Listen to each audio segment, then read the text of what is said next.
नमस्कार, मी पंजाब डक आणि 2026 मला पाऊस सरासरी इतका पडणार आहे. म्हणजे तुम्हाला सांगू इच्छितो, समजा एखादा समजा परभणी जिल्हा असेल, समजा बीड जिल्हा असेल, तर बीड जिल्ह्यामध्ये दरवर्षी काय असतं, कधी कधी 550 मिलीमीटर, 500 मिलीमीटर, कधी 650 मिलीमीटर पाऊस असा पडत असतो. म्हणजे सरासरी त्या बीड जिल्ह्याची संपूर्ण सरासरी. तर 2025ला काय झालं की बीड जिल्ह्यात जवळपास 1200-1300 मिलीमीटर पाऊस पडला. काही काही ठिकाणी 1400 पण गेला. मग तितका असा म्हणजे जसा 2026ला म्हणजे दुप्पट असा पाऊस पडणार नाही, सरासरी इतका म्हणजे जेमतेमच पाऊस पडणार आहे. मात्र पिकं खूप चांगली येणार आहे, म्हणून हा अंदाज सर्व शेतकऱ्यांनी लक्षात घ्यायचा.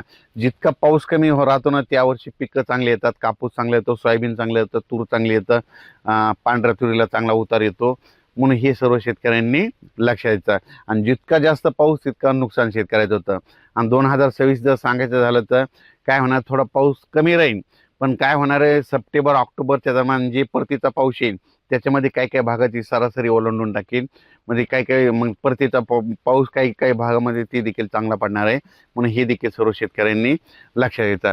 आणि बऱ्याच मला शेतकऱ्याचे फोन आले की यावर्षी आंब्याला खूप मोहर आलाय. तर मी सांगत असतो ना, आंब्याला आला, पण तुम्हाला एक सांगतो, मी म्हणत असतो फक्त गावरान आंबा जर पिकला आणि टिकला तर त्यावर्षी पाऊस कमी पडतो. त्यावर्षी म्हणजे पाऊस कमी पडतो, दुष्काळ पडतो, असं मी स्वतःचा प्रॅक्टिकल अभ्यास आहे. आणि मग बरेच जण काय म्हणले की मेसेजमध्ये त्यांचं असं होतं की ते म्हणले की यावर्षी मग सगळे दुसरे पण कधी फुटते. तर तुम्हाला एक सांगू इच्छितो, फक्त मी म्हटलं गावरान आंबा, फक्त गावरान आंब्याचाच उल्लेख केलेला आहे. तुम्ही बघा, दरवर्षी गावरान आंब्याला कधीच कैऱ्या लागत नाही.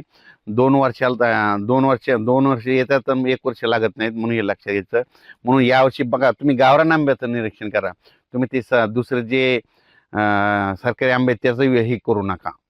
ते जे कलम केलेले आंबे आहेत, तुम्ही त्याला तर कधी आणलं तरी बी फुलावर लागतं, त्याचा विषय करू नका. फक्त मी म्हणलं गावरान आंबा पिकला टिकला का तुम्हाला एक सांगू इच्छितो की त्याच्यावर अवलंबून असताना तुम्ही काय करा, गावरान आंबा बघा. गावरान आंबा जर टिकला आणि पिकला की समजायचं त्यावर्षी पाऊस कमी होतो, असं देखील माझं मत आहे. त्याच्यानंतर तुम्हाला एक सांगू इच्छितो, तर हे नुसतं सॅटेलाईटद्वारे नाही, तर तुम्हाला सांगतो हे 2026 आहे. तर 27-28ला खूप पाऊस पडणार आहे. ह्या 2026ला जर कमी होईल, पण पुन्हा 27-28नं सरासरीपेक्षा जास्त पाऊस पडणार आहे. म्हणून हे देखील सर्व शेतकऱ्यांनी लक्षात घ्यायचं.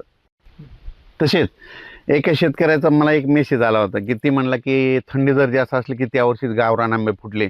तर मी त्यांना लगेच ते एक मेसेजमध्ये सांगितलं होतं, फोन करून सांगितलं होतं, ज्या वर्षी म्हणजे थंडी खूप झाली, म्हणजे म्हणजे आपल्या उत्तरेकडे म्हणजे दिल्लीकडे, काश्मीरकडे खूप बर्फवारी झाली, त्यावर्षी थंडी झाल्यामुळे त्या वर्षीच फक्त गावरान आंबा मला फुलवारा लागला होता. आणि त्यावर्षी माझा पाऊस कमी पडलेला असे माझ्याजवळ सगळ्या तारखेवाही लिहून ठेवलेलं आहे. म्हणून हे त्या शेतकऱ्याला मी उदाहरण दिलं. म्हणजे त्यांना सांगितलं की म्हणजे उत्तरेकडे खूप थंडी झाली, बर्फवारी झाली, त्या वर्षी मग काय झालं की आपल्या महाराष्ट्रातल्या गावरान आंब्याच्या झाडाला फुलवारा लागला होता.